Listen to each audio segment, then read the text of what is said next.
right, Hafaday, and welcome to another episode. And I want to thank you for watching wherever it is that you may be watching, whether it's online, Facebook, on the KUAM news page, or on YouTube, or on TV, on KUAM TV 8 or TV 11.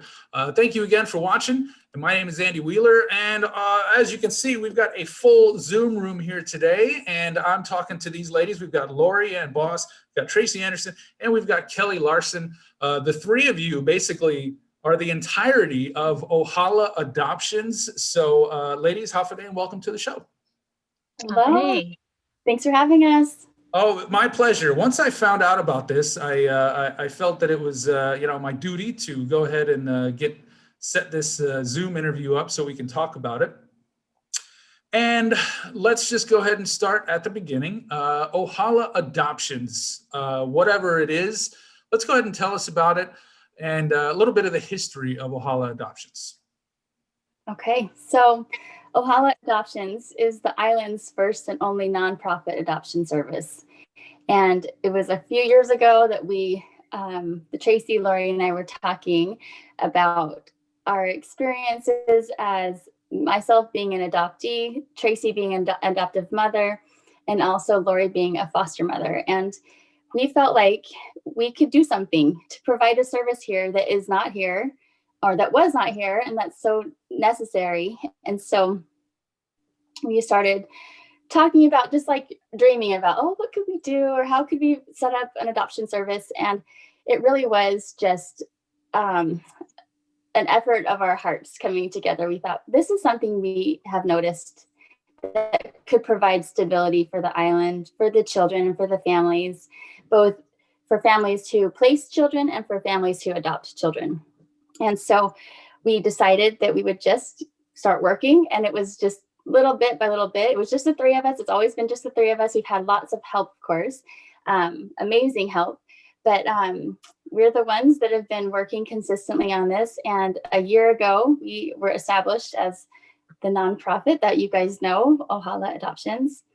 And our mission has been the same from the beginning, and that's to provide options for families and to keep children out of the foster system if possible, where they can have as few transitions as possible because of the impact that will have on a child, where if they're moved from one family and one group of people to another, it becomes very disheartening for the child. It causes lots of emotional pain that's unnecessary and that's avoidable. So that's why we're here. This is what we're doing. You hear that a lot. A lot of people that I've heard, the stories that these kids that do go into the foster system, kids, they need stability. They need that safe place. And you, of course, want that to be their family.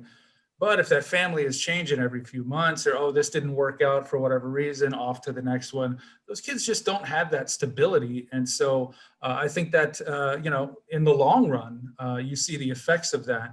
So giving kids this stable home, the fewest transitions possible, I think is pretty important to those children.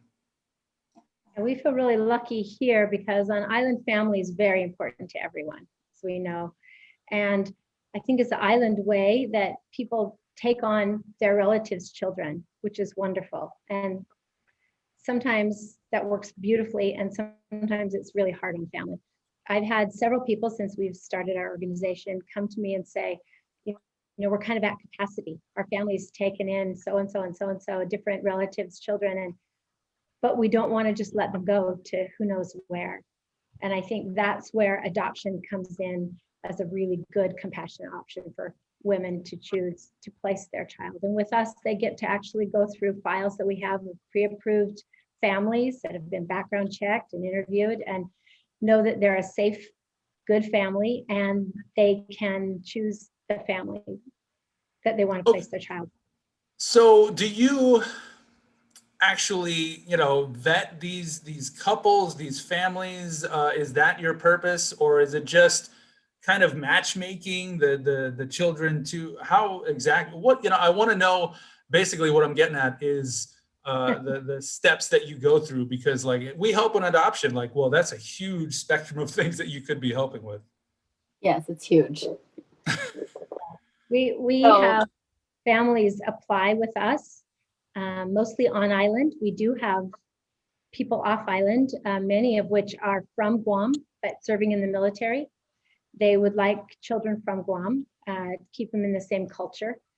We have families apply to us. We each take them, go through them. We have a social worker that helps us. We go through making sure all of their FBI background checks, their family background, medical background, anything we can get, we go through all of these things and set up files. They write letters to a prospective family that wants to place a child, so a prospective mother.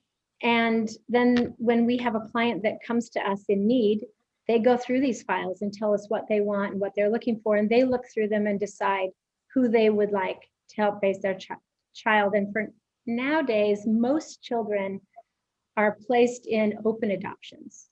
So that's kind of unfamiliar. I think a lot of people are used to the old thing of kind of a hush adoption where you don't talk about it or no one ever knows anything about their background and their family. And that's not the case nowadays. Most adoptions are now open to some degree, where you have either letters, phone calls, and even personal contact with your birth mother or birth mother and father, and sometimes even extended family members. And yeah, I think that's important because adoption is such a big deal that you kind of want to be transparent about it. You kind of want to, hey, this is all the information we have. We're not trying to hide anything. This is not a back alley deal.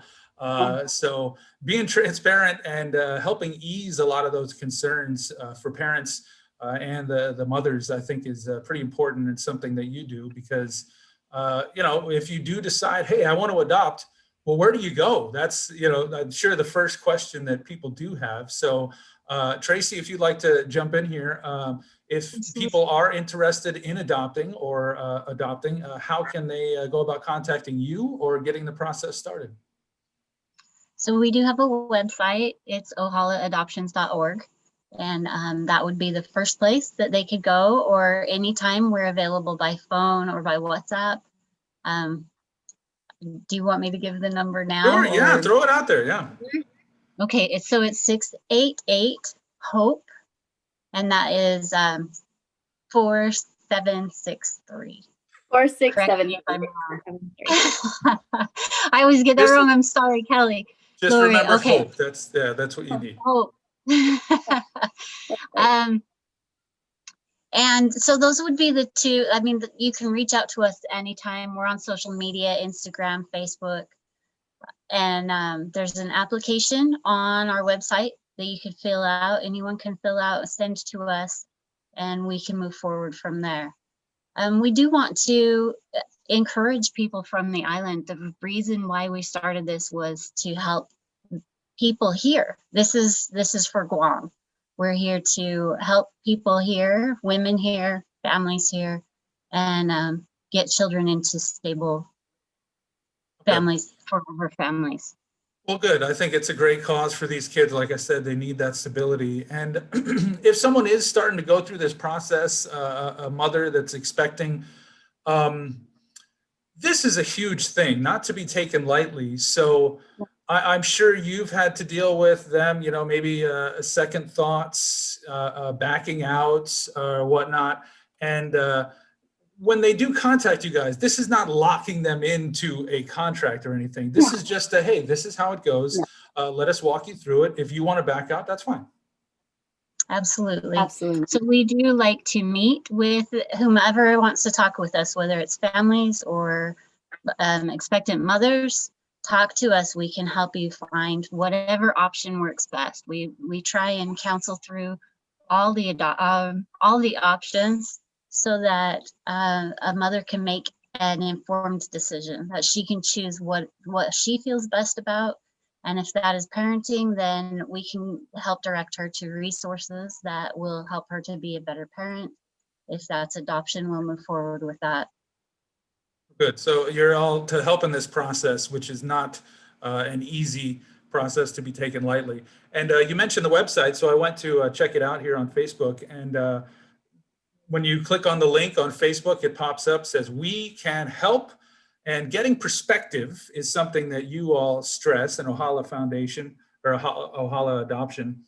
So a bunch of questions here on the website that you have, and I'm sure you ask the mothers and the families when they do approach you about these things. So let's go ahead and run through some of these if you don't mind.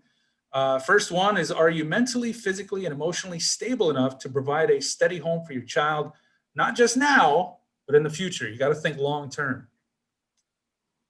Can you financially provide for your child? If you parent, what relationship with your child have with the birth father? And that's entirely up to the mother, correct? I mean, there's a lot to know here. So this is a pretty extensive questionnaire. So talk us through some of it if you guys would like. Go for it, Kelly. Okay, so those questions we wanted to pose so that people could start thinking about, why am I seeking out adoption as an option for my baby?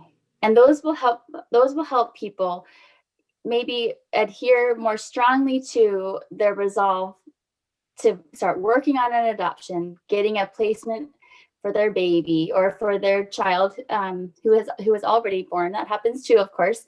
But just to give people a perspective, because once people understand what adoption is and what it can offer and what it isn't also, then a lot of questions and fears are dispelled. People, as soon as they're educated in anything, we can move forward with knowledge and power, and we'll feel more grounded in our decisions. So we want people to come to our website ready to be educated, and then ready to go beyond our website and educate themselves to know, what is adoption? Is it a secret? No, it's not secretive. It's not shameful, but it's something to consider in a realistic way when wanting to decide what's best for a mother, for her baby, and for her family in general. Like, what we don't want women to come to us secretly and then not tell their family members that they've decided to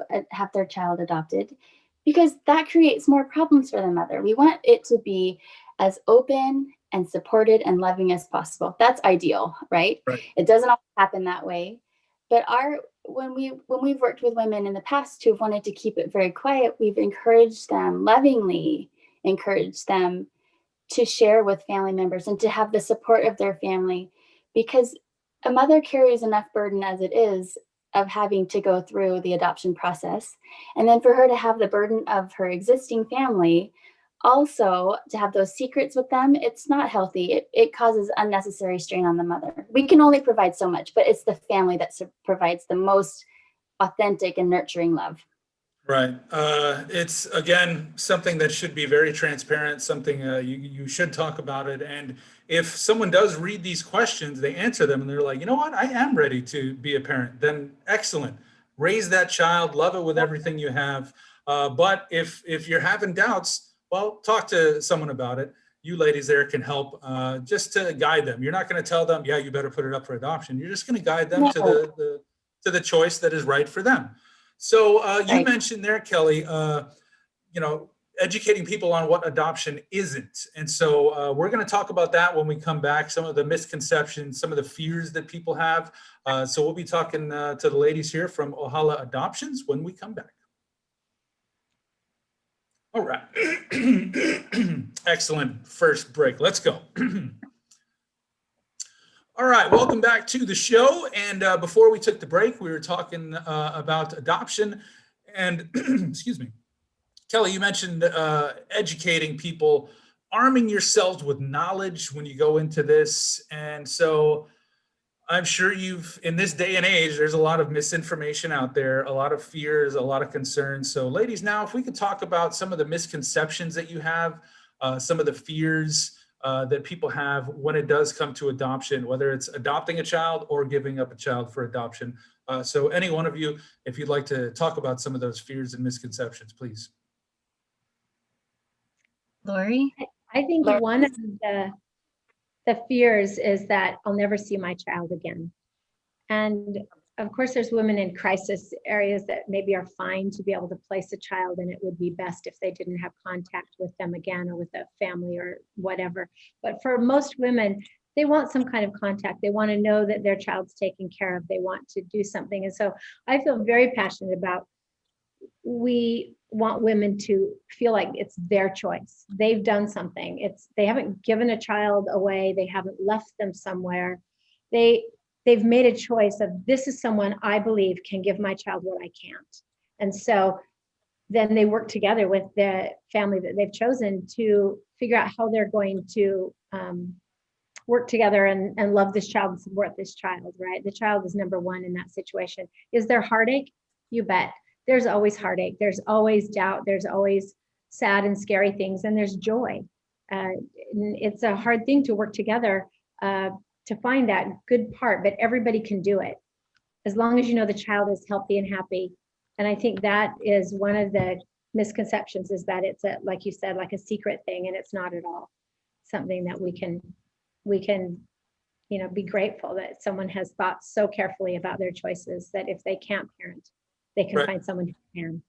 And I think it's pretty selfless. I mean, it's an unselfish act to recognize that, hey, you know what, maybe I'm not in a place emotionally, financially, physically, to be able to give this child the best life they could possibly have. So, maybe I will find someone else that can give them that, and know that, hey, these kids will prosper with this other family. So, yeah, of course, like you said, there's heartbreak.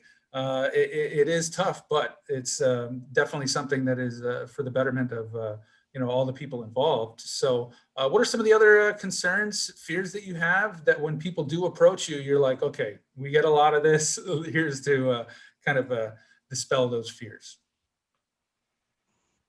Tracy, do you want to take it?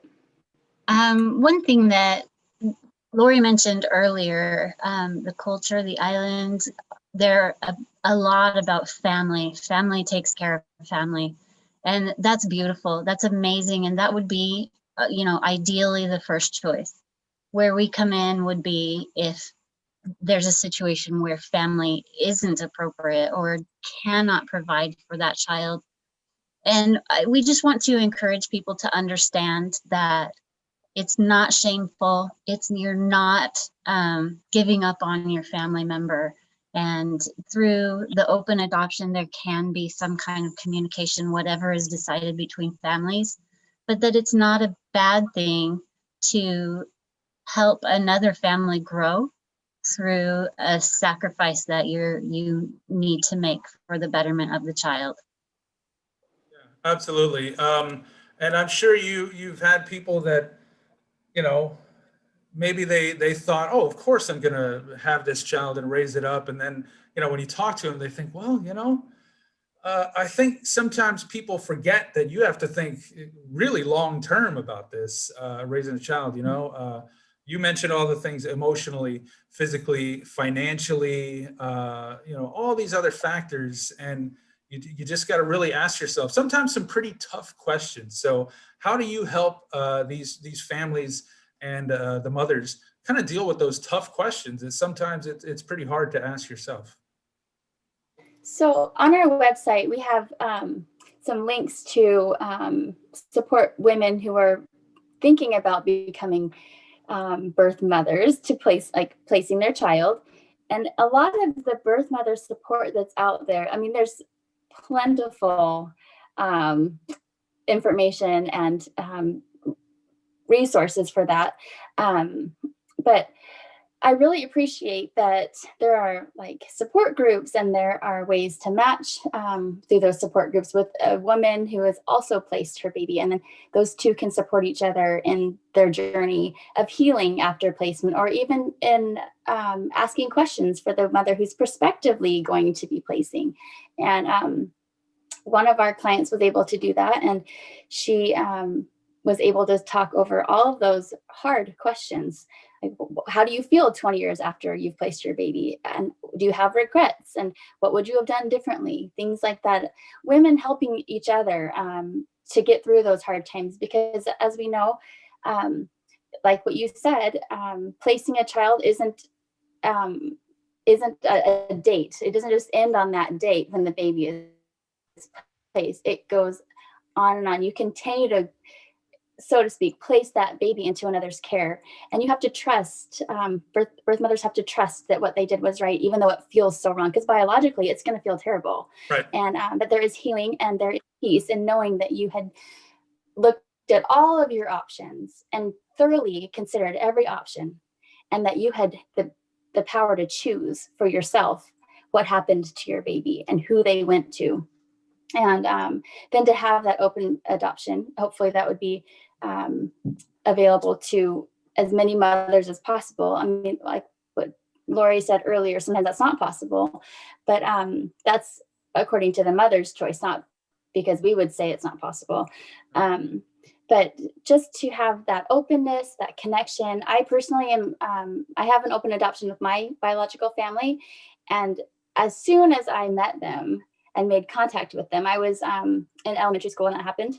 As soon as I met them, I felt a really strong connection back to myself, to my adoptive family, even who I was raised by, to my biological family. And we have on our website, and a lot of adoption websites talk about this, but the adoption triad. It's the triangle that each point signifies that there's an adoptive family, a biological family, and the adoptee. And that triad, as we all know, the triangle is like the strongest shape. And if a biological family, like staying with your biological family isn't an option, because that is typically the strongest, but if a placement is necessary, and in my case it was, that triad, having that rebound and remade was hugely significant in my life. And I would want that for any adoptee, to have that strength of the triad in their life. Good. When you met them, it was like you had that connection, almost as if you were related. Imagine that. Oh yeah, exactly.